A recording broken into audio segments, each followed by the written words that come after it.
ఓం శుక్లాంబరధరం విష్ణుం శశివర్ణం చతుర్భుజం ప్రసన్నవదనం ధ్యాయేత్ సర్వవిఘ్నోపశాంతయే నారాయణం నమస్కృత్య నరం చైవ నరోత్తమం దేవీం సరస్వతీం వ్యాసం తతో జయముదీరయేత్.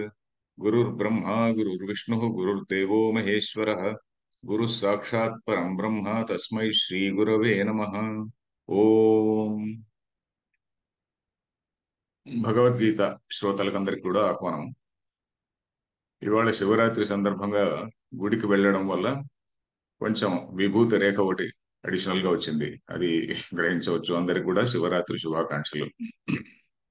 తర్వాత మనం ఇంకా ప్రథమాధ్యాయంలోనే ఉన్నాము. ఇవాళ ప్రథమాధ్యాయంలో 4 శ్లోకాలు చెప్పుకొని తర్వాత భగవద్గీతాసు ఉపనిషత్సు బ్రహ్మ విద్యాయాం యోగ శాస్త్రి అనే ఒక వాక్యం ఉంది కదా, ఆ వాక్యానికి కూడా కొంచెం అర్థం చెప్పుకొని అంతతో ముగిద్దాం. ఎందుకంటే కొద్దిగా టైం ఉన్నప్పటికీ కూడా రెండవ అధ్యాయంలోకి వెళితే మళ్ళీ దానికి కొంచెం ఉపోద్ఘాతం చెప్పాల్సి ఉంటుంది. ఇప్పుడు ఈ రోజు కొంచెం రేపు కొంచెం చెప్తే మళ్ళీ వినే వాళ్ళకు రెండవ అధ్యాయం నుంచి మొదటి నుంచి వినాలనుకునే వాళ్ళకు అది కన్వీనియంట్ గా ఉంటుంది. అందువల్ల ఈ రోజు ఒకటవ అధ్యాయం పూర్తిగా ముగిద్దాం. ఇప్పుడు ఎంతవరకు చెప్పుకున్నాం అంటే 43వ శ్లోకం వరకు చెప్పుకున్నాం. 43వ శ్లోకంలో దోషైరేతై కులఘ్నానాం వర్ణసంకరకారకై ఉత్సాద్యంతే జాతి ధర్మా కులధర్మాశ్చ శాశ్వత అన్నాడు. అంటే ఇప్పుడు మనం చెప్పుకున్నది ఏంటంటే జాతి ధర్మాలు, అంటే జాతి అంటే ఏంటంటే బ్రాహ్మణ జాతి, క్షత్రియ జాతి, ఇవి జాతి ధర్మాలని. ఈ జాతి ధర్మాలు మనకు మ్, మామూలుగా భారతంలో చెప్పినటువంటివే. భారతంలోనూ మనకు మిగతా ధర్మశాస్త్రాల్లోనూ చెప్పినటువంటివే. ఏ విధంగా జాతి ధర్మాలు ఏ విధంగా వచ్చాయి అంటే, ఇదిగో బ్రాహ్మణ జాతి, క్షత్రియ జాతి. అంటే పుట్టడం కదండి. బ్రాహ్మణ జాతి అంటే బ్రాహ్మణ గుణములతో పుట్టినటువంటి వాడు అని, అంటే సత్వగుణ ప్రధానుడైనటువంటి వాడు అని. తర్వాత రజోగుణ ప్రధానుడైనటువంటి వాడు, వాడు క్షత్రియుడు కావచ్చు, వైశ్యుడు కావచ్చు. వాళ్ళ దానిలో మళ్ళీ కొంచెం డివిజన్ ఉంది, అది మనం 4వ అధ్యాయంలో చూద్దాం. తర్వాత తమోగుణ ప్రధానంగా పుట్టినటువంటి వాడు. తమోగుణ ప్రధానం ఉంటే వాడిలో సత్వగుణం లేనే లేదని కాదు, తమోగుణం కొంచెం ఎక్కువ ఉంటుంది. సత్వగుణం కూడా కొంచెం ఉంటుంది, రజోగుణం కూడా కొంచెం ఉంటుంది. ఆ సత్వగుణాన్ని ఎప్పుడన్నా యాక్టివేట్ చేసేటువంటి సందర్భం వచ్చింది అనుకోండి, యాక్టివేట్ కావచ్చు, అది చెప్పలేం. ఎందుకంటే మనం చూస్తున్నాం చాలా మంది చాలా దుర్మార్గులైనటువంటి వాళ్ళు, వాళ్ళు అకస్మాత్తుగా ఏదో ఒక సంఘటన వల్ల వాళ్ళు మళ్ళీ ఒక మంచి మార్గంలోకి వచ్చేటువంటి సంఘటనలు మనం కథల్లో చూస్తుంటాము, పురాణాల్లో చూస్తుంటాము, రియల్ లైఫ్ లో కూడా చూస్తుంటాం. సో ఆ విధంగా ఆ, రజోగుణం ఉన్నటువంటి వాడు ఒకానొక సందర్భంలో అతని మళ్ళీ సత్వగుణం పెరగవచ్చు. సత్వగుణంలో ఉన్నటువంటి వాడు కొన్ని సందర్భాల వల్ల వాడు తమో గుణం లేకపోవచ్చు. సో అలాంటివన్నీ కూడా జరుగుతుంటాయి, చూస్తుంటాం అది కూడా. సో ఇప్పుడు జాతి ధర్మ, కుల ధర్మాలు అనేటువంటివి అంత శాశ్వతమైనవి కాదు. కుల ధర్మాలు అంటే మా కులంలో ఈ ఆచారం ఉందండి, ఇదిగో పెళ్లిలో ఈ ఆచారం ఉంది, ఇంకేదో సందర్భంలో ఈ ఆచారం ఉన్నది అనేటువంటివి. బట్ అయినప్పటికీ కూడా అర్జునుడు ఏమంటున్నాడు, ఆ కుల ధర్మాలు జాతి ధర్మాలు ఇవన్నీ కూడా శాశ్వతమైనవి కదా అని చెప్పని అంటున్నాడు. బహుశా ఆయన దృష్టికోణంలో ఈ క్షత్రియ కులాలన్నీ నశిస్తే అనే విధంగా కూడా మనం అర్థం చెప్పుకోవచ్చు. కేవలం కురువంశం అని ఒకటే కాకుండా అప్పుడు దేశంలో ఉన్నటువంటి క్షత్రియ రాజులందరూ కూడా పార్టిసిపేట్ చేశారు కదండి. ద్వాపర యుగం చివరి వరకు కూడా మనం పుస్తకాలు చూస్తే, ద్వాపర యుగం చివరి వరకు వీళ్ళ మహాభారత యుద్ధం ఎప్పుడు జరిగింది, ద్వాపర యుగాంతం వరకు జరిగింది. వీళ్ళు మళ్ళీ రాజ్యం చేసిన సమయంలో ద్వాపర యుగమే ఉన్నది. తర్వాత శ్రీకృష్ణ నిర్యాణము తర్వాత కలి ప్రవేశించింది అని మనం భాగవతంలో చదువుతాము, భారతంలో కూడా చదువుతాం. కృష్ణ నిర్యాణం తర్వాత అంటే పరీక్షిత్తు రాజ్యం చేసే సమయానికి కలి ప్రవేశించింది. ఆ పరీక్షిత్ అనేవాడు కలిని ఏ విధంగా ఎదుర్కొంటాడు అవన్నీ కూడా మనం ఆ పురాణాల్లో చూస్తాము, భాగవతంలో కూడా చూస్తాం. ఆ కలి పురుషుడు అనేటువంటి వాడు ఏమిటి, దాని గురించి కూడా చూస్తాం అనమాట. సో అది వీళ్ళ రాజ్యం చేసేటువంటి సమయంలో అందరూ క్షత్రియులే, అందరూ కూడా ఆల్ క్షత్రియ కింగ్స్. ఇన్ఫాక్ట్ మన సౌత్ ఇండియన్ కింగ్స్ కూడా పార్టిసిపేట్ చేశారు అప్పుడు. పాండ్యరాజు మనకు మహాభారతంలో ఉద్యోగ పర్వంలో ఎవరెవరు ఏ ఏ రాజులు ఎవరెవరు పక్షంలో చేరారు అనే దానిలో పాండ్యరాజు పాండ్యరాజు అంటే ఇప్పుడు మన తమిళనాడులో ఉన్నటువంటి వీరపాండ్య కట్టబొమ్మన్ లాగా వాళ్ళ పూర్వీకులు అనుకోండి. సో వాళ్ళు పాండ్యరాజులు ఆ పాండవుల సైడ్ ఉన్న పాండవుల పక్షంలో ఉన్నారు. ఆంధ్రులు ఆంధ్రులు అనేటువంటి వాళ్ళు బహుశా ఇక్కడ ఈ ప్రాంతానికి చెందిన వాళ్ళు కాకపోవచ్చు. కొంచెం సౌత్ బీహార్ బహుశా ఆ ప్రాంతానికి చెందినటువంటి వాళ్ళు కావచ్చు అప్పుడు ఆ సమయంలో. అని కొంతమంది చరిత్రకారులు రాశారు. ఖండవల్లి లక్ష్మీరంజనం ఇలాంటి వాళ్ళు, ఆంధ్రులు అనేటువంటి వాళ్ళు మనకు అప్పుడు మన మహాభారతం ప్రకారం కౌరవుల పోరాడారు. కౌరవుల పక్షంలో పోరాడి వాళ్ళందరూ కూడా కౌరవులు నశించిన తర్వాత ఈ ఆంధ్రులు కొంచెం డ్రివన్ అవే, అందుకని అప్పుడు అక్కడి నుంచి వచ్చి సౌత్కి వచ్చారు అని చెప్పని కూడా ఒక చరిత్రలో ఒక వాదం ఉన్నది. అది ఆంధ్రులు మొత్తానికి కౌరవుల పక్షంలో పోరాడారు అని చెప్పని మనకు మహాభారతంలో ఉంది. అలాగే పాండ్యులు పాండవుల పక్షంలో పోరాడారు. సో అట్లా ఆ విధంగా క్షత్రియులందరూ కూడా చేశారు. తర్వాత మన మహాభారత యుద్ధం తర్వాత క్షత్రియ వంశాలన్నీ కూడా, అంటే క్షత్రియ కులాలు అనండి, క్షత్రియ కులాలు లేక వంశాలన్నీ కూడా దాదాపు దేశంలో ఉన్నటువంటివి చాలా మట్టుకు నశించిన తర్వాత అప్పుడు మిగతా రాజులు వచ్చారు, శూద్ర రాజులు వచ్చారు అని మనకు శ్రీమద్ భాగవతంలో మనకు మొట్టమొదట తెలుస్తుంది. మొదటి అధ్యాయాల్లోనే మనకు అది తెలుస్తుంది అనమాట. అంటే మనం ఇక్కడ ఏదో శూద్రులను ఆక్షేపిస్తున్నాము, నిందిస్తున్నామని కాదండి, ఆ బుక్ లో ఉన్న విషయం చెప్తున్నా నేను. ఎందుకంటే అప్పటి వరకు కొంతవరకు అయినా ఈ వర్ణ ధర్మాలు పాటించేవాళ్ళు. ఆ తర్వాత వర్ణ ధర్మాలు చాలా మట్టుకు సంకరమైపోయాయి అని అంతే. శూద్ర రాజులు మనకు దాదాపు 2000, మన చరిత్ర చూసినా కూడా 2500 సంవత్సరాల నుంచి కూడా మనకు మౌర్య చంద్రగుప్తుని కాలం నుంచి కూడా, అంటే దాదాపు 2300 సంవత్సరాల నుంచి కూడా మనకు శూద్ర రాజులు ఉన్నారు. మనం ఏదో వాళ్ళని నిందిస్తున్నామని కాదు, కేవలం చరిత్రలో ఉన్న విషయాన్ని మాత్రం ఇక్కడ పాయింట్అవుట్ చేస్తున్నా. సో చరిత్ర అంటే భాగవతము భారతం కూడా అంతో ఇంతో కొంత చరిత్ర కూడా ఉంది అందులో. చరిత్ర ఉన్నది, కొంచెం పురాణం ఉన్నది, కొంచెం సూపర్ న్యాచురల్ ఎలిమెంట్ అంటే ఒక అతీత శక్తులు, మానవాతీత శక్తులు ఇలాంటివన్నీ కూడా అన్ని కలగాపులగంగా వీటన్నిటిలో కనిపిస్తుంది. కానీ చరిత్ర కూడా కొంచెం ఉన్నది అనేది మనం గ్రహించాలి. ఎందుకంటే రాముడు అనేటువంటి వాడు చరిత్రలో ఒక వ్యక్తి, కృష్ణుడు అనేటువంటి వ్యక్తి చరిత్రలో ఒకనొక వ్యక్తి, అది మనం గ్రహించాలి. వీళ్ళిద్దరు కూడా చరిత్రలో లేరు, ఇవన్నీ కూడా ఫిక్టిషియస్ క్యారెక్టర్స్ అని చెప్పని మన విమర్శకులు అంటుంటారు. భారతీయ మతాలని లేకుంటే హిందూ మతాన్ని విమర్శించేటువంటి వాళ్ళు ఏమంటుంటారు, ఈ ఇది రెండు కూడా ఫిక్టిషియస్ క్యారెక్టర్స్ అని చెప్పని అంటుంటారు. కానీ ఫిక్టిషియస్ క్యారెక్టర్స్ గా చరిత్రలో ఉన్నటువంటి వాళ్ళే. కొన్ని భారతంలో చూసేటువంటి శ్రీకృష్ణుడు నిజంగా హిస్టారికల్ క్యారెక్టర్. భాగవతంలోకి వచ్చే వేళకు కొంతవరకు కొంచెం డివినైజ్ చేయబడ్డాడు. అంటే అతన్ని కొంచెం దేవుడు అనేటువంటి స్థాయికి తీసుకెళ్లి కొంత లీలలు అవి ఇవి ఇవన్నీ కూడా అక్కడ వర్ణించారు. అది అంతకుముందు భారతంలో లేవు. కానీ ఆ లీలలన్నీ కూడా మనకు భాగవతంలోకి వచ్చే వేళకు వస్తుంది.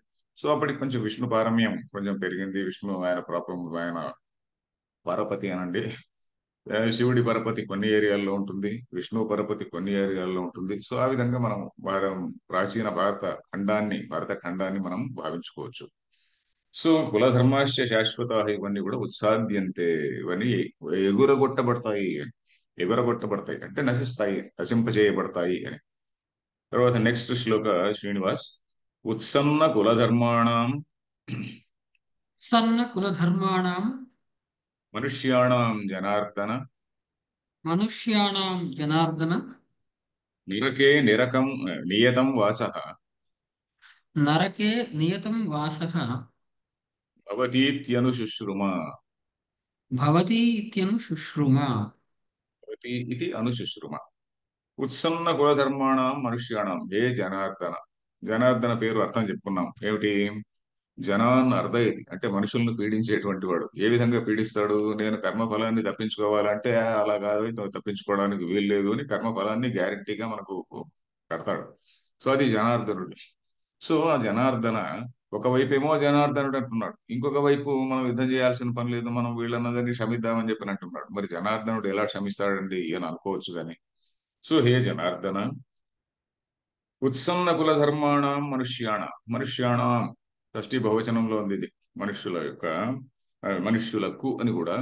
తర్వాత వాళ్ళు ఎలాంటి వాళ్ళు, ఉత్సన్న కుల ధర్మాణం, ఎవరి కుల ధర్మాలైతే ఎగురగొట్టబడ్డాయో అలాంటి వాళ్లకు అని.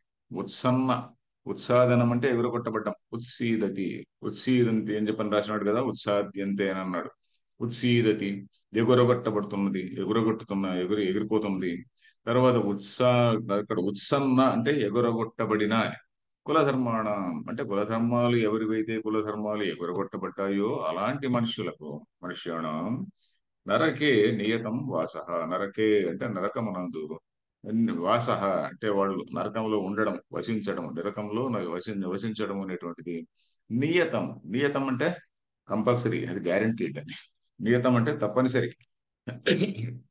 నియతి అనేది ఒక పదం ఉన్నది. నియతి అంటే ఏంటంటే మ్మ్, ప్రకృతి ధర్మం ప్రకారం, ప్రకృతి ధర్మం ప్రకారం ఒకటి నియమించబడింది, ఆ విధంగా నియమించబడింది, అది నియతి అంటారు. ఏదో ఉంది నియమించబడింది. నియతి కృత నియమరహితం అని చెప్పని ఒక వాక్యం ఉన్నది. మ్మ్, కావ్యం గురించి, అది అనవసరం అనుకోండి. సో నియతి, నియత అంటే తప్పనిసరిగా, కంపల్సరీగా, అది వాసః నియతం. ఇది వాసః భవతి, ఆ వాసం ఉంటుంది, నివాసం ఉంటుంది అని అనుశుశ్రుమ అంటున్నాడు. అనుశుశ్రుమ అంటే మేము విన్నామండి అని. ఎవరి నుంచి విన్నాము? ఏదో ఒక పుస్తకం నుంచి కాదు. అనుశుశ్రుమ. అనుశుశ్రుమ అంటే ఏంటి? అనుశృణోతి. ఎవడో చెప్పగా వింటున్నాడు అనమాట. అంటే పెద్దవాళ్ళు చెప్పగా, అనేక పుస్తకాల్లో అనేకులు చెప్పగా, అంటే నాట్ వన్ మ్యాన్స్ అథారిటీ. నేను ఎవరో ఒక ఆయన చెప్పినాడు అని కాదు. అనుశుశ్రుమ, చాలా మంది చెప్పగా విన్నాము అని. శుశ్రుమ అనేది పాస్ట్ టెన్స్. లిట్ లిట్ అంటారు మన దీనిలో. భూతకాలంలో కూడా లిట్ అనేది ఒకటి ఉన్నది, లంగ్ అనేది ఒకటి ఉన్నది కదా సంస్కృతంలో. సో లిట్ ప్రయోగం ఇది. అనుశుశ్రుమ అంటే ఒకరి తర్వాత ఒకరు, ఒకరి తర్వాత ఒకరు, పెద్దలు చాలా మంది చెప్పగా చెప్పగా విన్నాం. ఎందుకంటే ఈ కుల ధర్మాలన్నీ ఎగిరిపోయినప్పుడు అలాంటి వాళ్ళకి, అలాంటి కులంలో ఉన్నటువంటి వాళ్ళకందరికి కూడా నరకంలో నివాసం ఉంటుంది అని ఆ, మేము పెద్దలు చెప్పగా విన్నామండి అంటున్నాడు. అంటే ఈ క్లెయిమింగ్ అన్ అథారిటీ. నేనేం ఊరికే చెప్పడం లేదు, అందరూ చాలా పెద్దవాళ్ళు చెప్పారు అని. తర్వాతి శ్లోకం. అహోబత మహత్పాపం కర్తుం వ్యవసితా వయం. అహోబత మహత్పాపం కర్తుం వ్యవసితా వయం. యద్ రాజ్య సుఖలోభేన యద్ రాజ్య సుఖలోభేన హంతుం స్వజనముద్యతాః. హంతుం స్వజనముద్యతాః.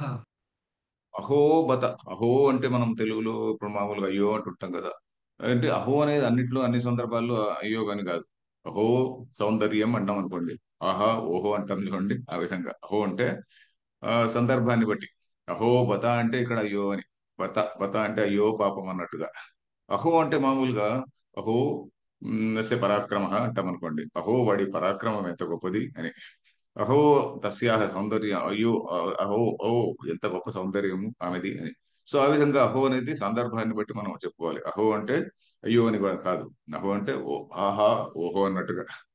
తర్వాత అహో బత. బత అంటే అయ్యో పాపం, ఎంత పాపం, ఎంత కష్టకాలం దాపురించిందండి అంటాం కదా. ఆ విధంగా ఓ బత. మహత్ పాపం కర్తుం వ్యవసితా వయం. వయం అంటే మనము, లేకుంటే మేము, మనము. మహత్ పాపం కర్తుం వ్యవసిత. మహత్ పాపం అంటే గొప్ప పాపాన్ని. ద్వితీయ ఏకవచనంలో ఉంది. మహత్ పాపం కర్తుం, గొప్ప పాపాన్ని చేయడానికి. కర్తుం అంటే చేయడానికి. వ్యవసిత అంటే నిశ్చయించుకొని ఉన్నాం. ఇక్కడ వ్యవసాయ, వ్యవసాయం అనే పదానికి ఏంటంటే అర్థం నిశ్చయం అని.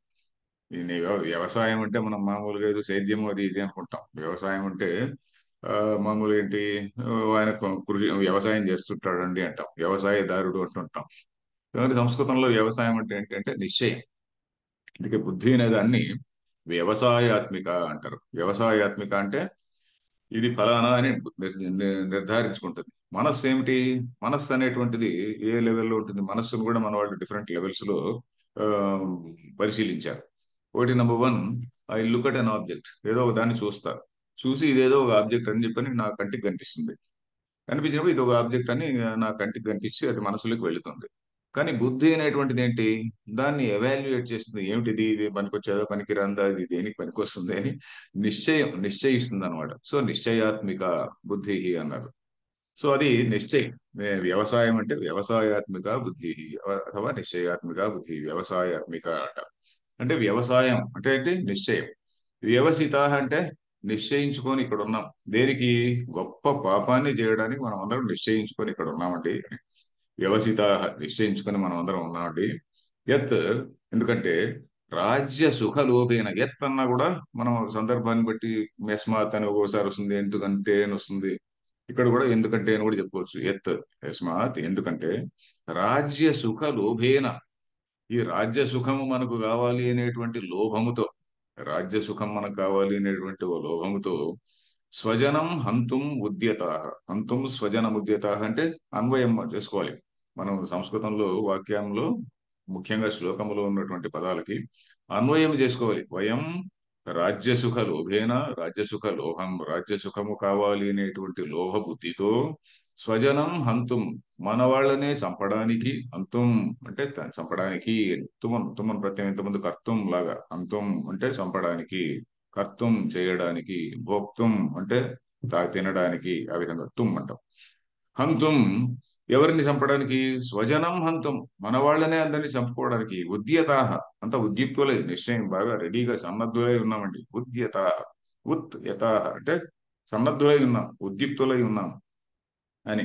హంతుం స్వజనం హంతుం ఉద్యుక్తాహ, మన వాళ్ళనే చంపుకోవడానికి మనం సిద్ధంగా ఉన్నామండి అంటున్నాడు. తర్వాత నెక్స్ట్ ఏమిటంటే, యదిమాం అప్రతీకారం యది మాం అప్రతీకారం అశస్త్రం శస్త్రపాణయ అశస్త్రం శస్త్రపాణయః ధర్తరాష్ట్రారణే హన్యు ధార్తరాష్ట్రా రణే హన్యుః తన్మే క్షేమతరం భవేత్. తన్మే క్షేమకరం భవేత్. రెండవ లైన్ ఎట్లా ఉందంటే, ధార్తరాష్ట్ర రణే హన్యుస్ తమే అని ఉంటుంది.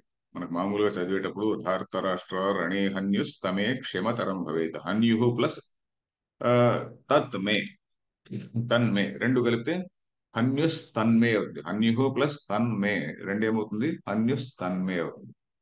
ఇక్కడ అన్వయం ఏంటి, యది మాం అప్రతీకారం, నేను వాళ్ళకి ఏమలాంటి ప్రతీకారం, మాం అంటే నన్ను, యది ఒకవేళ, యది అంటే ఒకవేళ, మాం నన్ను, అప్రతీకారం వాళ్ళకి ఎలాంటి ప్రతిక్రియ చేయకపోయినా, వాళ్ళు నా పైన బాణం వేసినా కూడా నేను ప్రతిక్రియ చేయను, అప్రతీకారం. ఆమ్, అశస్త్రం, శస్త్రాన్ని కూడా పక్కన పెట్టేస్తాం. నాట్ ఓన్లీ అప్రతీకారం బట్ అశస్త్రం, శస్త్రం కూడా నా పక్కన ఉండదు. అలాంటి వాణ్ణి శస్త్రపాణయ, శస్త్రపాణి అంటే శస్త్రం, పాణి అంటే చెయ్యి కదా, శస్త్రాన్ని చేతిలో ఉంచుకున్నటువంటి వాడు శస్త్రపాణి. పినాకపాణి అంటాం అనుకోండి. పినాకపాణి అంటే ఏంటి, పినాకం అనేటువంటి ధనుస్సును చేతిలో కలిగినటువంటి వాడు పినాకపాణి, శివుడు. సో ఆ విధంగా ఇంకేంటి ఉన్నది, చక్రపాణి అంటాం. చక్రపాణి అంటే ఏంటండి, చక్రాన్ని చేతి ఎందు కలిగి ఉన్నటువంటి వాడు. యాక్చువల్ నిజంగా చేతిలో ఉందా లేదా ఫింగర్ లో ఉన్నదా మనకు ఇప్పుడు దాని గురించి మనం చర్చించకూడదు. ఫింగర్ పాణి లేక అంగుళ పాణి అని అనకూడదు. చక్రపాణి అంటే చక్రాంగుళి అని అనకూడదు, అని ఎక్కడ ప్రయోగం ఉన్నట్లేదు. చక్రపాణి అంటే చేతిలో చక్రము గలవాడు అని. తర్వాత పాణి, అది ఆ విధంగా పాణి అనే శబ్దం. శస్త్రపాణయ అంటే ఏంటి, బహువచనం అంతే. శస్త్రపాణి అనే శబ్దానికి బహువచనం శస్త్రపాణయ అంటే వాళ్ళందరూ శస్త్రాలను ధరించినటువంటి వాళ్ళు. నేను అశస్త్రుడు అంటే శస్త్రం లేనివాడు, అలాగే అప్రతీకారుడు అంటే ఎలాంటి ప్రతీకారం చేయనటువంటి వాణ్ణి. అలాంటి వాణ్ణి ధార్తరాష్ట్రాహ రణే హన్యుహు, ధార్తరాష్ట్రులు ఈ దుర్యోధనాదులు రణే అంటే యుద్ధమునందు, హన్యుహు చంపినచో అని, చంపినచో హన్యుహు అని. హన్యాత్ హన్యుహు విధిలింగ అవుతుంది. అంటే దానికి అర్థం ఏంటంటే, ఒకవేళ నిజంగా వాళ్ళు చంపినా కూడా అని, ఇక్కడ ఈ సందర్భంలో చంపుతారు, తప్పకుండా చంపుతారు, చంపినా కూడా అని. యది మే మాం అప్రతీకారం రణే హన్యు, ఒకవేళ నేను యుద్ధం చేయకపోయినా వాళ్ళు నన్ను చంపడానికి వచ్చినా లేక కొట్టినా బాధించినా చంపినా కూడా, తత్ మే, తత్ మే అంటే అది, ఆ విధంగా చంపడం అనేటువంటిది, మే మే అంటే నాకు క్షేమతరం భవే, అది నాకు క్షేమతరం అండి. క్షేమతరం, క్షేమము, క్షేమతరము, క్షేమతమము అని మూడు మూడు లెవెల్స్ కదండి. Positive, comparative, superlative. క్షేమం అంటే క్షేమంగా ఉండడం అన్నట్టు ఉంటాం కదా, అది కూడా అర్థం. క్షేమము అనే పదాన్ని కూడా అర్థం తెలుసుకోవాలి. క్షేమం అంటే ఏంటంటే, ఇప్పుడు ఒకదాన్ని లేని దాన్ని సంపాదించుకోవడము, దాన్ని యోగం అంటాం. శంకరాచార్యుల భాష్యంలోనే మళ్ళీ వస్తుంది. యోగక్షేమం వహామ్యహం అనే చోట యోగక్షేమం వహామ్యహం అని ఎల్ఐసి వాళ్ళకి కూడా వాళ్ళ మోటో ఉంటుంది. యోగం అంటే ఏంటంటే లేని దాన్ని సంపాదించుకోవడం. మనకి ఏదో డబ్బు లేదు, లేకుంటే ఇంకేదో ఎవరికి లేని దాన్ని మనం డబ్బు సంపాదించుకుంటాం, ఉద్యోగాన్ని సంపాదించుకుంటాం. దాన్ని క్షేమంగా పెట్టుకోవడం అంటే దానికి ఎలాంటి ప్రమాదం రాకుండా కాపాడుకోవడాన్ని క్షేమం అంటాం. అంటే ఇదివరకు లేని దాన్ని పొందడాన్ని యోగం అంటారు. యోగా అంటే యుజుర్ యోగే, దాంతో సంబంధం కలగడం. అప్రాప్తస్య ప్రాప్తి యోగ అంటే ఇదివరకు ప్రాప్తము లేనటువంటిది ప్రాప్తించడం యోగం. అప్రాప్తస్య ప్రాప్తి, ప్రాప్తస్య రక్షణం క్షేమ అన్నారు. ఉన్నదాన్ని రక్షించుకోవడం క్షేమం. సో ఇక్కడ ఏమిటిది, తన్మే క్షేమతరం భవేత్, క్షేమానికి క్షేమతరం క్షేమోత్తమం. క్షేమతరం అంటే మనం ఇప్పుడు ఏదో బెటర్ అంటాం చూడండి, ఆ విధంగా క్షేమంలో కూడా నాట్ ఓన్లీ బెటర్ అని కూడా కంటే ఇంకా మంచి పదం ఇది. క్షేమతరం అంటే దానికంటే ఏమీ మనం దెబ్బ తినడమే లేక చంపించుకోవడం అనేటువంటిది నాకు క్షేమమైనటువంటిది. ఎందుకు ఇక్కడ క్షేమం అంటే మరి ఈయనకి ఇంతవరకు ఏముంది? ఈయన ఎన్నో జన్మల నుంచి చేసుకున్నటువంటి పుణ్య సుకృతం అంతా ఉంది. ఇన్నేళ్లుగా ఈయన ఎంతో పుణ్యాన్ని సంపాదించుకున్నాడు అనమాట. ఆ పుణ్యాన్ని నేను రక్షించుకోవాలండి అని ఇక్కడ అర్థం అనమాట. క్షేమతరం, నేను ఇంత పుణ్యం చేసుకున్నాను కదా, ఆ పుణ్యాన్ని అంతటిని కూడా నేను రక్షించుకోవాలి. ఎందుకంటే ఇప్పుడు నేను వీళ్ళని అనవసరంగా వీళ్ళని చంపానంటే ఇది చాలా గొప్ప పాపం వస్తుంది. ఆ పుణ్యం అంతా న్యూట్రలైజ్ అయిపోయి మళ్ళీ నెగటివ్ లో మనం పడిపోతాము. ఎందుకంటే ఈ కులక్షయకృతమైనటువంటి దోషం, దాని వల్ల వచ్చేటువంటి పాపం, ఆ పాపము నరకము దీన్ని అంతటిని కూడా నివారించుకోవడం అనేటువంటిది చాలా క్షేమతరం కదండి. ఏదో కులక్షయం, ఇప్పుడు కులక్షయానికి నేను దారి తీస్తున్నా, దాన్ని నివారించుకోవడం అనేటువంటిది చాలా మంచిది కదా. అది క్షేమతరం కదా, అంటే ఉన్నదాన్ని, ఉన్న పుణ్యాన్ని, ఎన్నో జన్మల పుణ్యాన్ని అంతటిని కూడా రక్షించుకోవాలి కదా అని ఆయన లాజిక్ అన్నమాట, అర్జునుడి గారి లాజిక్. సో అంటే ఇక్కడ మనం చూసేది ఏంటిది?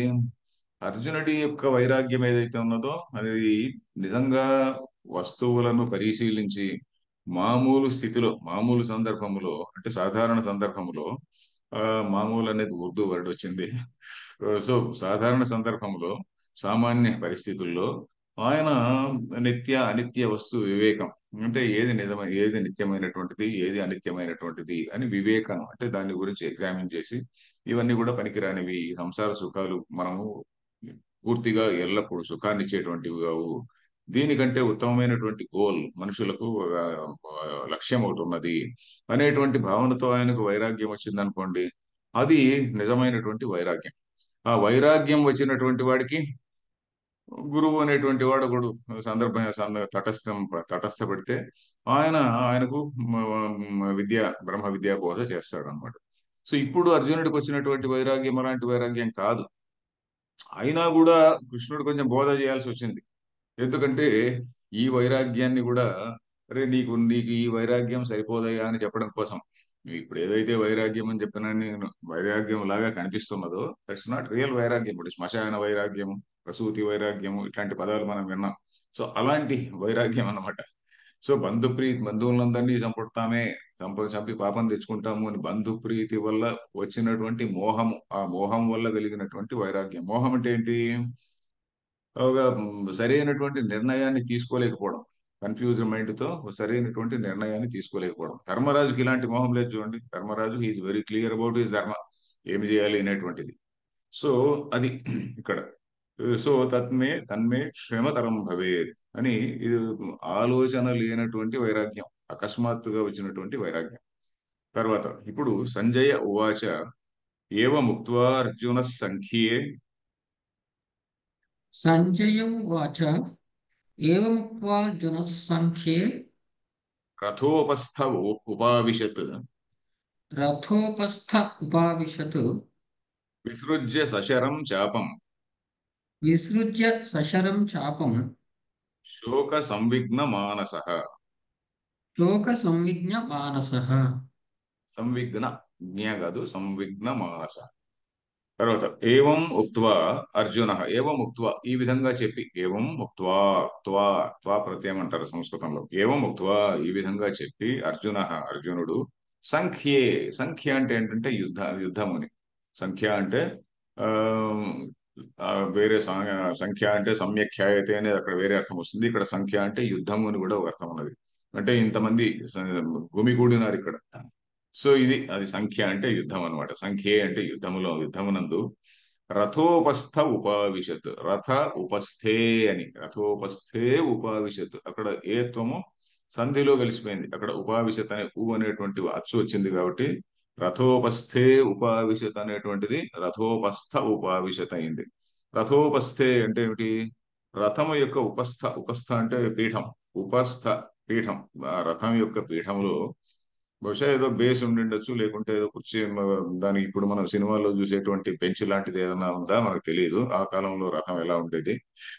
రథోపస్థ, రథ పీఠమునందు ఉపావిశత్ అంటే కూలబడిపోయాడు అనమాట. ఉప ఆవిశత్, ఆవిశత్, విష, విష అనే ధాతుకు ఎంటరింగ్ అని. ఆవిశత్ ఉప అనేది ఉపసర్గ. ఉపావిశత్ అంటే అక్కడ ఉపవిశ అంటుంటాం కదండి సంస్కృతంలో. ఏమన్నా కూర్చోవాలంటే ఉపవిశ అంటాం. ఉపవిశ అంటే కూర్చోవాలి. ఉపవిశతు అంటే కొంచెం రెస్పెక్ట్ఫుల్ ఫామ్. కూర్చోండి మనం మామూలుగా తెలుగులో కూర్చోండి అంటాం కదా. ఉపవిశతు అని. ఇంకా మర్యాద కావాలంటే ఉపవిశంతు అంటాం. కూర్చోండి కూర్చోండి అన్నట్టుగా, మీరు తమరు కూర్చోండి అంటాం కదా, ఆ విధంగా. సో ఇక నాకు ఉపావిశత్ అక్కడ కూర్చున్నాడు, సతికిలబడ్డాడు. ఏ విధంగా సతికిలబడ్డాడు? విసృజ్య సశరం చాపం. చాపం, చాపం అంటే విల్లు. విసృజ్య, విసృజ్య అంటే విసర్జించి, శాపాన్ని పక్కన పెట్టేసి. ముందే చెప్పాడు, గాంధీవం స్రంసతే హస్తాత్ అన్నాడు. గాంధీవం చేతి నుంచి జారిపోతుందయ్యా అని అన్నాడు. సో ఆ విధంగా జారిపోయింది. సశరం, సశరం అంటే శరముతో పాటు. అంతకుముందు శరము కూడా చేతిలో ఉన్నది, తర్వాత గాంధీవము చేతిలో ఉన్నది. ఆ శరాన్ని, శరం అంటే బాణం, బాణము విల్లు రెండును కూడా పక్కన పెట్టి శోక సంవిఘ్న మానస ఉపావిశత్. శోక సంవిఘ్న మానస, శోకము చేత సంవేగము చెందిన. సంవేగం అంటే ఏమిటి? ఎక్సైట్ అయిపోయింది. ఎక్సైట్ కూడా కాదు, ఒక రకమైన డిప్రెస్ అనుకోండి. సంవేగం, శోకము చేత సంవేగము చెందినది సంవిఘ్నము. సంవిఘ్న మానస, అలాంటి మనస్సు కలిగినటువంటి వాడు. శోకము చేత సంవేగము చెందినటువంటి మనస్సు కలవాడు. శోక సంవిఘ్న మానస, ఆ విధంగా అలాంటి వాడు. ఆ శోకముతో శోక ఆకులుడు, శోకావిష్టుడు అంటుంటాం కదండి, ఆ విధంగా. శోకము చేత సంవేగము చెందినటువంటి మనస్సు కలవాడై అతను రథం యొక్క పీఠం అందు కూలబడ్డాడు, నిలబడ్డాడు, కూర్చున్నాడు అని. ఇక్కడికి 1వ అధ్యాయం అయిపోయిందండి. ఇక్కడ చివరిలో, ప్రతి అధ్యాయం చివరిలో కూడా ఒక వాక్యం ఉంటుంది. దాన్ని మనం ప్రారంభంలో పూర్తిగా చెప్పుకోలేదు మనం. ఇది శ్రీమద్ భగవద్గీతాసు ఉపనిషత్సు బ్రహ్మ విద్యాయాం అని వస్తుంది కదా. ఈ వాక్యం నేను చదువుతాను, శ్రీనివాస్ మళ్ళీ చదువుతూ. ఇది శ్రీమద్ భగవద్గీతాసు ఉపనిషత్సు బ్రహ్మ విద్యాయాం యోగశాస్త్రే శ్రీకృష్ణార్జున సంవాదే అర్జున విషాద యోగో నామ ప్రథమోధ్యాయ. You can read, Srinivas. ఇది इति श्रीमद्भगवद्गीतासु उपनिषत्सु ब्रह्मविद्यायां योगशास्त्रे श्रीकृष्णार्जुनसंवादे अर्जुनविषादयोगो नाम प्रथमोऽध्यायः। ఇది ఈ విధంగానే. ఇది అంటే ఇంతటితో అని. ఇది శ్రీ అంటుంటాం. ఇది అంటే ఇంతటితో, లేకుంటే ఇది ఈ విధంగా. శ్రీమద్ భగవద్గీతాసు ఉపనిషత్సు. గీత అంటే ఏమిటి? మొదట్లో గీత అనే పదానికి అర్థం చెప్పుకున్నాం మనం. గీత అంటే ఏంటంటే పాట అని కాదు, పాట అని కాదు తెలుసుకున్నాం కదా. గీత అంటే ఎక్కడైతే ఒక మంచి ప్రశస్తమైనటువంటి వాక్యం చెప్పబడిందో. ప్రశస్తమైనటువంటి వాక్యం అంటే ఇక్కడ ఏంటి? వేదాంత సందర్భంలో జీవ బ్రహ్మైక్యం ఎక్కడైతే చెప్పబడుతుందో అలాంటి దాన్ని బ్రహ్మ విద్య అన్నారు. దాన్ని గీత. బా ఎంత గొప్పగా చెప్పావయ్యా అంటాం కదా. అది గీత అంటే చాలా ప్రశస్తమైనటువంటి వాక్కు, చాలా గొప్పగా చెప్పినారు. మ- జీవుడు వేరే బ్రహ్మ వేరే అంటే నీకు చెప్పేది ఏముందండి? అది అందరికీ తెలిసినటువంటివి, అందరూ మామూలుగా అనుకున్నటువంటిదే. దేవుడు వేరే, నువ్వు వేరే. ఆయన ఎవరో అక్కడ ఆకాశంలో ఉన్నాడు, నువ్వు ఇక్కడ ఉన్నావు. ఆయన గొప్పవాడు, నువ్వు అల్పుడు అని చెప్పేది. ఇవన్నీ కూడా అది మామూలు సాధారణమే. అలా కాదయా, నీ యొక్క అసలు నేచర్ ఏదైతే ఉన్నదో, నీ అసలు స్వరూపం అనేటువంటిది దాని నుంచి భిన్నమైనటువంటిది కాదు. నువ్వేదో నేను ఫలానా సుబ్బారావు రామారావు అని చెప్పని అనుకుంటున్నావు. నీ నీ వీటన్నిటిని కూడా నీకు సమాజం ఇచ్చినటువంటి రకరకాలైనటువంటి డెఫినేషన్స్ ఏవైతే ఉన్నాయో, నువ్వు సుబ్బారావు, నువ్వు ఇదిగో ఈ కులం వాడు, నువ్వు ఏదో ఫలానా వాడు, నువ్వు ఇంతవరకు చదువుకున్నావు, నువ్వు మేల్, నువ్వు ఫీమేల్, లేకుంటే నువ్వు ఇదిగో ఫలానా మతానికి సంబంధించినటువంటి వాడు, ఫలానా జాతికి సంబంధించినటువంటి వాడు అని సమాజం నిన్ను చాలా డెఫినేషన్స్ ఇచ్చి నిన్ను కుంచింపజేసింది. మనల్ని డీలిమిటింగ్ అంటే ఏంటి? మనల్ని కుంచింపజేసింది. అసలు పరమాత్మ స్వరూపంగా ఉండాల్సినటువంటి మనల్ని సమాజం ఏం చేసింది? పుట్టిన వెంటనే ఒక పేరు పెట్టింది.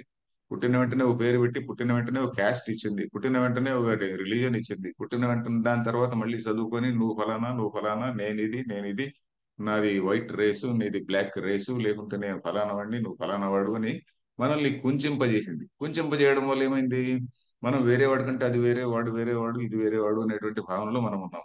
సో అలా కాకుండా మనం అసలు స్వరూపం ఇది అని చెప్పేటువంటిది అది గొప్ప వాక్యం అన్నమాట. అలాంటి గొప్ప వాక్యాన్ని మనం వేదాంతంలో కూడా మహావాక్యాలు అంటుంటాం. మహావాక్యాలు అని చెప్పని మన ఉపనిషత్తుల్లో మహావాక్యాలు వస్తాయి. సో ఆ విధంగా గొప్పగా చెప్పినటువంటిది గీత అంటారు. గీతాసు అంటే ఏమిటి?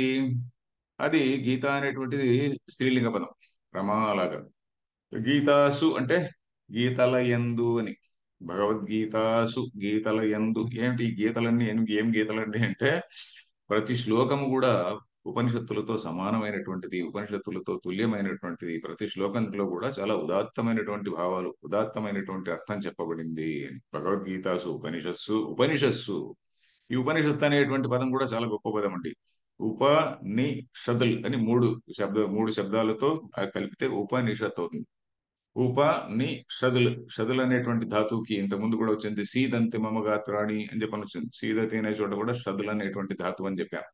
సంస్కృతంలో ధాతువు ఉంటుంది. ఆ ధాతువు నుంచి మనకు క్రియాపదం ఏర్పడుతుంది. క్రియాపదం ఏర్పడుతుంది. నామవాచకాలు కూడా ఏర్పడతాయి. చాలా మోస్ట్ ఆఫ్ ది వర్డ్స్ దానికి ఏదో ఒక ధాతువు ఉంటుంది మూలంలో. ఆ, తర్వాత ఏంటి, సదనం అంటాం అనుకోండి. సదనం అనే దాంట్లో కూడా షదులు అనేటువంటి ధాతు. సదనం అంటే ఉండేటువంటి ప్లేస్ అని. సో ఆ విధంగా ఉపనిషద్. ఉప అంటే ఏమిటి, సమీపే, సమీపం, దగ్గరలో. నీ అంటే నిశ్చయంగా, నిశ్శేషంగా. షతుల్ అనేటువంటి ధాతు ఇక్కడ ముఖ్యం. దానికి మూడు అర్థాలు చెప్పారు. విశరణ, గతి, అవసాద అనేటువంటి చెప్పారు. అంటే ఏంటి, శిథిలీకరణం. శిథిలీకరణం అంటే ఒకదాన్ని బాగా స్ట్రాంగ్ గా ఉన్నటువంటి దాన్ని బలహీనపరచడము. గతి అంటే ఒక చోటు నుంచి ఇంకో చోటుకి వెళ్ళడము. గమ్ గమ్ అనేటువంటి గతి అంటే వాడి గతి ఏంటి, వీడి గతి ఏంటి అని కాదు. గతి అంటే గమనము అనే పదానికి ఇంకొక మీద వచ్చి గతి. గతి అంటే వెళ్ళడము అని. అవసాదనం అంటే దాన్ని పూర్తిగా క్షీణింపజేయడము. విశరణము, అవసాదనం దాదాపు ఒకటి. అవసాదనం అంటే నశింపజేయడం అనుకోండి. విశరణ అంటే కేవలం శిథిలీకరణం. అవసాదనం అంటే నశింపజేయడం. ఇది ఏంటి, ఉపనిషత్తు దేన్ని నశింపజేస్తుంది? మూడు అర్థాలు కూడా చెప్పారు దానికి అక్కడ. శిథిలీకరణము, గతి అంటే ఒక ఇంకో స్థితికి చేరుకోవడం, మరి ఇంకోటి ఏంటి, నశింపజేయడం.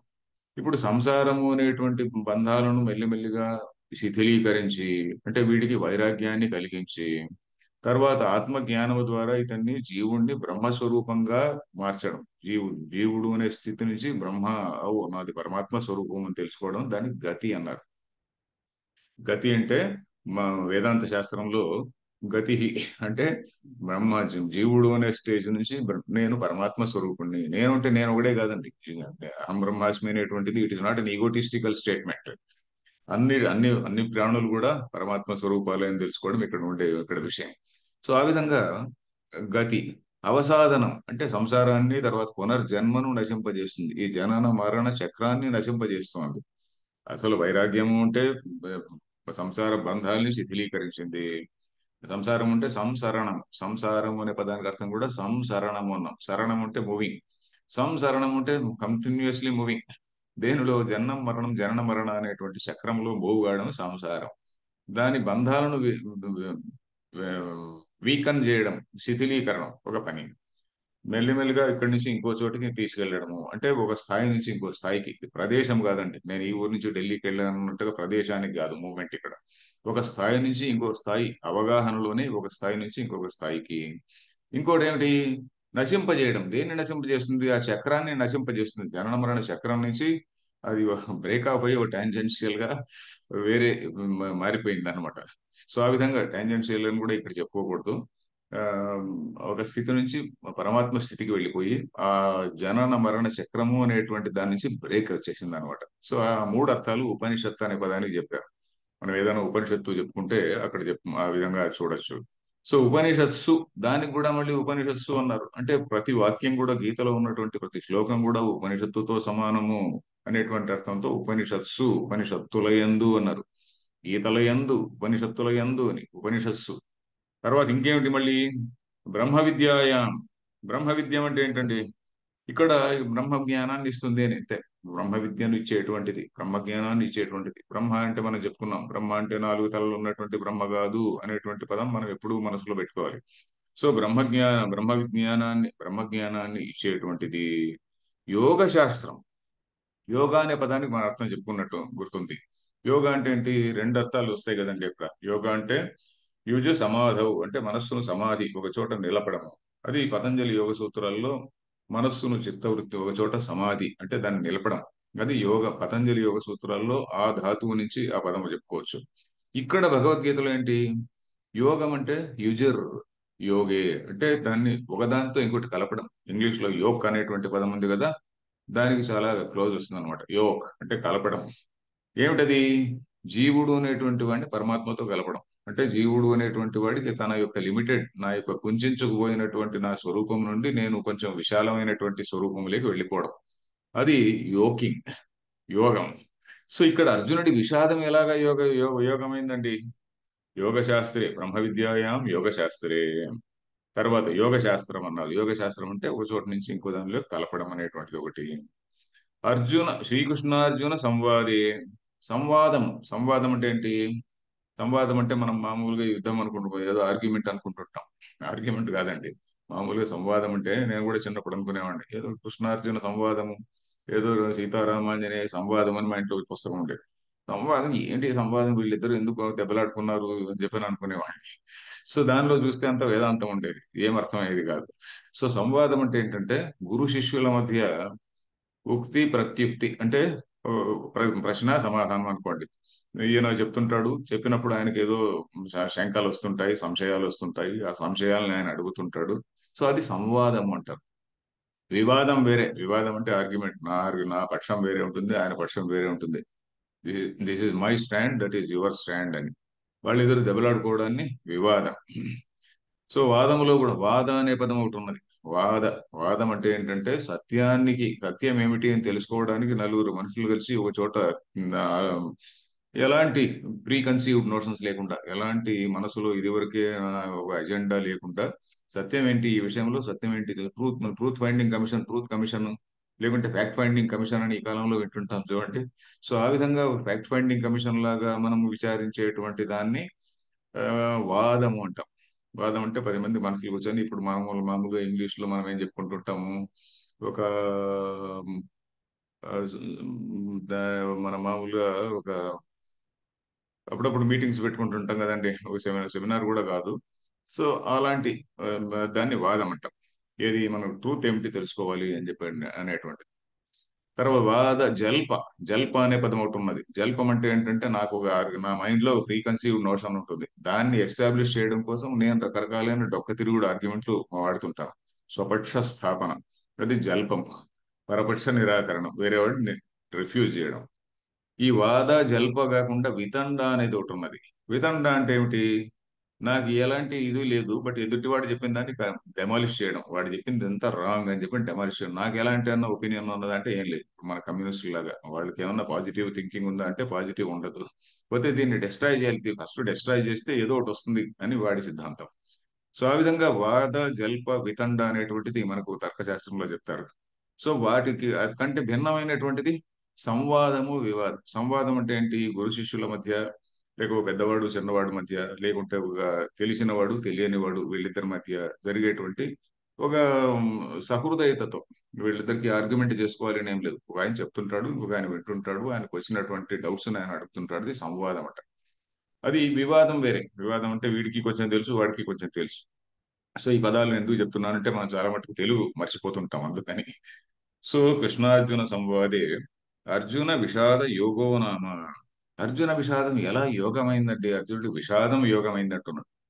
విషాదం అంటే ఎలా వచ్చింది? ఇతనికి నిజమైనటువంటి విషాదం వచ్చిందా అంటే, ఇంతకుముందు చూసాం అర్జునుడి విషాదం అనేటువంటిది ఆలోచన వల్ల, దాన్ని సరిగా విషయాల్ని పరిశీలించడం వల్ల వచ్చినటువంటి విషాదం కాదు.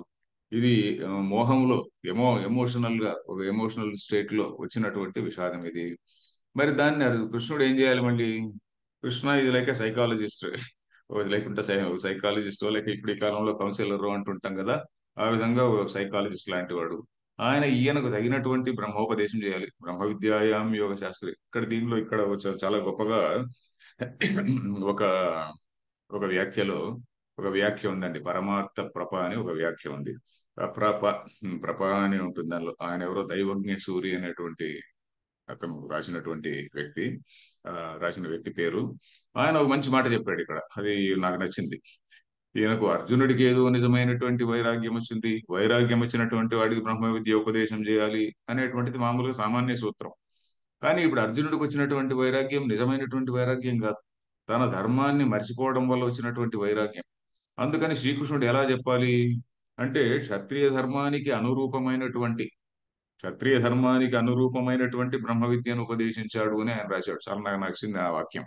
క్షత్రియ ధర్మానికి అనురూపమైనటువంటి, అంటే అరే నువ్వు క్షత్రియుడివా, నీ డ్యూటీ నువ్వు ఫస్ట్ చేయి, నీ కర్తవ్యాన్ని నువ్వు ఫస్ట్ చేసి అసలు సన్యాసం ఈయన ఏమంటున్నాడు, నేను భిక్షాటనం చేస్తాము, నేను సన్యాసం తీసుకుంటాము అని చెప్పండి. మన సన్యాసం తీసుకోవాలంటే భిక్షాటనం చేయాలి. ఆ సన్యాసం అనేటువంటిది బ్రాహ్మణుడి ధర్మం. బ్రాహ్మణుడికి పూర్వకాలంలో ఉన్నటువంటి ఒక గొప్ప ఇదేంటంటే స్టేటస్, ఆయనకు ఒక్కడికే భిక్షాటనం చేసేటువంటి అర్హత, మిగతా వాళ్ళు ఎవరికి అర్హత లేదు. సో ఎనివే ఆ విధంగా అలా ఉండేది. సన్యాసి వాడు సన్యాసి అయితే ఆ, భిక్షాటనం చేయొచ్చు అని.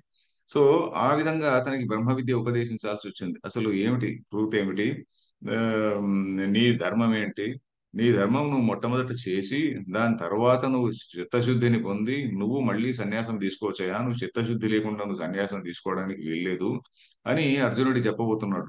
అందుకని ఆయన ఏమంటా అంటే క్షత్రియ ధర్మానికి అనురూపమైనటువంటి బ్రహ్మ విద్యను ఆ బోధించాడు అని. ఎందుకంటే మనం విషయ చింతన అంటే మన ప్రపంచంలో సారం ఏమి లేదండి, నిస్సారం అని చెప్పని ఈయనకి ఏదో నిజంగా వైరాగ్యం వచ్చింది అనుకోండి. నిజంగా వైరాగ్యం వస్తే అప్పుడు నిజంగా బ్రహ్మ విద్య ఉపదేశించాలి. అప్పుడు ఆ బ్రహ్మ విద్యలో మళ్ళీ ఈ కర్మయోగము ఇలాంటివన్నీ ఉండవు. ఇప్పుడు ఈయన అర్జునుడికి కర్మయోగము ఇవన్నీ ఎందుకు చెప్పాడు, అది క్షత్రియోచితమైనటువంటి ఆ క్షత్రియ ధర్మానికి అనురూపమైనటువంటి చెప్పాడు. నువ్వు ఫస్ట్ కర్మయోగం చేయాలయా అని. సో ఇప్పుడు మన పొజిషన్ ఏంటండి, మనం అందరం కూడా మనం అకస్మాత్తుగా మనం ఏదో సన్యాసం తీసుకోవాలి, మనం అందరం కూడా ఇంకంతా ఏం ప్రపంచంలో మనం ఏం పట్టించుకోకూడదు, ఏమి లేదు, నేను ఓటు కూడా వేయను, ఓటికి కూడా పోనక్కర్లేదు అని మనం అనుకున్నాం అనుకోండి. మరి అందరూ ఇలా అనుకుంటే అందరూ సన్యాసులు అయితే ఎవడు ఏమీ పట్టించుకోకుండా ఉంటే మరి మనం మెల్లిమెల్లిగా ఆక్రమించబడతాం కదండి. సో కాబట్టి క్షత్రియోచితమైనటువంటి ఇది ఏదైతే కృష్ణుడు అర్జునుడికి చెప్పాడో అది మనలో చాలా మందికి వర్తిస్తుందండి. నిజంగా ముముక్షువులై, నిజంగా ముముక్షువు అంటే మోక్ష ఇచ్చ ఉండేటువంటి వాళ్ళు, నేను ఇంకా ప్రపంచంతో నాకు సంబంధమే లేదు, నాకు ఏం అక్కర్లేదు అని నిజమైనటువంటి వైరాగ్యం ఉన్నటువంటి వాళ్ళకి ఓకే నేరుగా వాళ్ళు ఆత్మజ్ఞానంలోకి వెళ్ళిపోవాలి. దానికి కూడా చిత్తశుద్ధి ఉండాలి, దానికి కూడా మళ్ళీ యమ నియమ ఆసన ప్రాణాయామాలు అవన్నీ కూడా చేయాలి. తర్వాత భగవద్గీతలోని 5వ అధ్యాయము 6వ అధ్యాయంలో చెప్పినటువంటిది ఆత్మ సంయమము ధ్యానము ఇవన్నీ కూడా చేయాలి. చేసి మనస్సును ప్యూరిఫై చేసుకున్న తర్వాత ఆయన ఆత్మజ్ఞానంలోకి వెళ్ళవచ్చు.